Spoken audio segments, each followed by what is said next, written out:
ரயில்வேயில் புதிதாக 2,30,000 பேருக்கு வேலை வழங்கப்பட உள்ளது.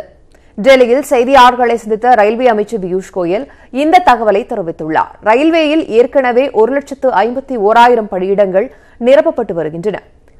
இந்த நிலையில் அடுத்த 2 ஆண்டுகளில் 2,30,000 பணியிடங்கள் நிரப்பப்பட உள்ளன. இதில் 1,31,000 பணியிடங்களுக்கான அறிவிக்கை அடுத்த 2 மாதங்களில் வெளியிடப்பட்டு ஓராண்டிற்குள் நியமனங்கள் முடிக்கப்படும். 99,000 காலி பணியிடங்களுக்கான அறிவிக்கை அடுத்த ஆண்டு மே மாதம் வெளியிடப்படும். இந்த பணியிடங்களில் தாழ்த்தப்பட்டோருக்கு ரூபாய் 34,000 இடங்களும், பழங்குடியினருக்கு 17,000 இடங்களும், பிற்படுத்தப்பட்டோருக்கு 62,000 இடங்களும் ஒதுக்கப்படும்.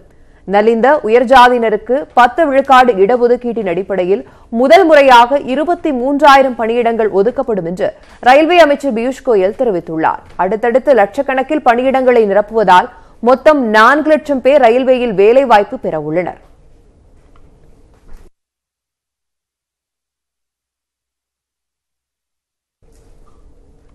சென்னையில் நடைபெறும் உலக முதலீட்டாளர்கள் மாநாட்டில் புதிய தொழில் முனைவோர்களுக்கு முக்கியத்துவம் அளிக்கப்பட்டுள்ளது. ஸ்டார்ட் அப் என்று கூறப்படும் புதிய தொழில் நிறுவனங்களை உருவாக்குவதில் மத்திய மாநில அரசுகள் மிகுந்த அக்கறை காட்டி வருகிறது. அந்த வகையில் அண்மையில் புதிய தொழில் மற்றும் புத்தாக்க கொள்கையை தமிழக அரசு வெளியிட்டிருந்தது. அதன் தொடர்ச்சியாக சென்னையில் நடைபெற்று வரும் உலக முதலீட்டாளர்கள் மாநாட்டில் புத்தொழில் முனைவோருக்கு முக்கியத்துவம் அளிக்கப்பட்டுள்ளது. சென்னை, கோவை, சேலம், நெல்லை உள்ளிட்ட பகுதிகளை புத்தொழில் மையங்களாக முத்திரைப்படுத்தி அதிக முதலீடுகள் பெற திட்டமிடப்பட்டுள்ளது. நம்ம ஸ்டேட்டுக்குன்னு தேவைப்படக்கூடிய சில ரெக்குயர்மெண்ட்ஸ் அடிப்படையிலையும் இந்த ஸ்டார்ட் அப் பாலிசி டிராஃப்ட் பண்ணியிருக்கோம். குறிப்பாக சொல்லணும்னா ஒரு 7 வருஷத்துலேருந்து பயோடெக் இன்வால்வ் ஆகிருக்க ஸ்டார்ட் அப் தொழில்களுக்கு மட்டும் ஒரு 10 வருடம் வரைக்கும் இந்த கவர்மெண்ட்டுடைய சப்போர்ட் இருக்கும். ஸோ நம்ம பாலிசியில் பார்த்தீங்கன்னா ஆர்டிஃபிஷியல் இன்டெலிஜென்ஸ், மெஷின் லேர்னிங் இந்த மாதிரியான துறையில் சார்ந்து இருக்கக்கூடிய புத்தொழில்களுக்கும் இந்த பாலிசியை விரிவுபடுத்தியிருக்கோம். புதிய தொழில்கள் உருவாக தேவையான உதவிகள் மற்றும் மானியம் வழங்க ஏதுவாக 250 கோடி ரூபாய் ஒதுக்கப்பட்டுள்ளது. மற்ற மாநிலங்களில் புத்தொழில் முனைவோருக்கு ஏற்கனவே முக்கியத்துவம் கொடுக்கப்பட்டு வந்தாலும் தமிழகத்தில் தற்போது இதற்கான கொள்கை வெளியிடப்பட்டு முயற்சிகள் தொடங்கப்பட்டிருப்பது மகிழ்ச்சி அளிப்பதாக கூறுகின்றனர். சம் பாலிசி ரிலாக்ஸேஷன்ஸ் சிலதெல்லாம் என்டர்பிரைஸ்க்கு டிசைன் பண்ணப்பட்ட பாலிசிஸ், அதனால் ஸ்டார்ட் அப்ஸ்க்கு சில ஆக்சஸ் கிடைக்காம இருக்கும். ஃபார் இன்ஸ்டன்ஸ் இப்போ ஒரு 3 இயர்ஸ் நீங்கள் எங்களோட டேர்ன் ஓவர் இருந்தால் தான், particular amount of turnover இருந்தால் தான் நீங்கள் ஒரு சில டெண்டர்ஸ் எல்லாம் அப்ளை பண்ண முடியும் அப்படின்னு சில ரெகுலேஷன்ஸ் எல்லாம் இருக்குது. அதை இப்போ ரிலாக்ஸ் பண்ணியிருக்காங்க. இதனால் கொஞ்சம் பெட்டராக இருக்கும்னு எதிர்பார்க்குறோம். அடுத்த 5 ஆண்டுகளில் 5,000 தொழில்நுட்பம் சார்ந்த புத்தொழிலை உருவாக்குவதோடு அதன் மூலம் 1 லட்சம் வேலைவாய்ப்புகளை வழங்கவும் திட்டமிடப்பட்டுள்ளது. நியூஸ் 18 தமிழ்நாடு செய்திகளுக்காக ஒளிப்பதிவாளர் விக்னேஷுடன் தமிழரசி. அதிமுகவும் பாரதிய ஜனதாவும் இணைந்து வந்தாலும் அவர்களை திமுக வீழ்த்தும் என எதிர்க்கட்சித் தலைவர் மு க ஸ்டாலின் கூறியுள்ளார். தேசம் காப்போம் என்ற பெயரில் திருச்சியில் நடைபெற்ற மாநாட்டில் பேசிய அவர் தேச விரோத பட்டத்தை மரியாதையுடன் ஏற்றுக்கொள்வதாக தெரிவித்துள்ளார். திருச்சி பொன்மலை ரயில்வே மைதானத்தில் விடுதலை சிறுத்தைகள் கட்சி சார்பில் சனாதனத்தை வேறறுப்போம், புரட்சிகர ஜனநாயகத்தை வென்றெடுப்போம் என்ற பெயரில் தேசம் காப்போம் என்ற மாநாடு நடைபெற்றது. அதில் அனைத்து சனநாயக சக்திகளும் அரசியல் களத்தில் ஒருங்கிணைந்து சனாதன சக்திகளின் சதி முயற்சிகளை முறியடிக்க வேண்டும் என்றும் ஆணவ கொலைகளை தடுக்க தனி சட்டம் இயற்ற வேண்டும் என்பது உள்ளிட்ட 14 தீர்மானங்கள் நிறைவேற்றப்பட்டன. இதில் பேசிய திமுக தலைவர் மு க ஸ்டாலின், பொருளாதார ரீதியான இடஒதுக்கீடு என்பது அம்பேத்கரை அவமானப்படுத்தும் செயல் என்றும், பாஜகவும் அதிமுகவும் கூட்டணி அமைத்து வந்தாலும் தனித்தனியாக வந்தாலும் அவர்களை திமுக வீழ்த்தும் என்றும் அறைகூவல் விடுத்தார். பாஜகவை எதிர்ப்பவர்கள் எல்லாம் தேச துரோகிகள் என்று இன்றைக்கு முத்திரை குத்தப்படுகிறது.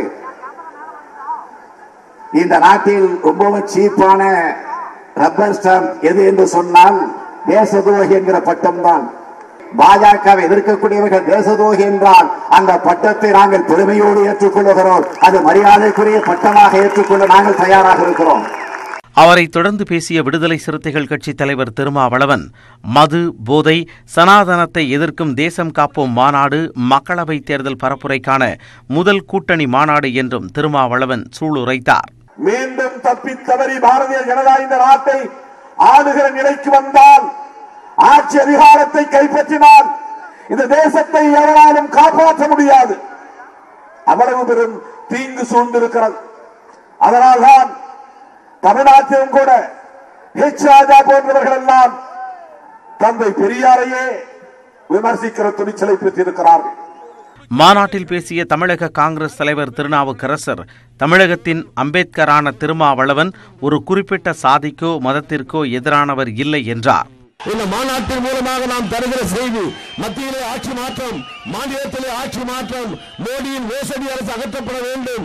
இங்கு இருக்கிற எடப்பாடி பழனிசாமியின் ஊழல் அரசு, கொலைகார அரசு, கொள்ளைக்கார அரசு தூக்கி எறியப்பட வேண்டும்.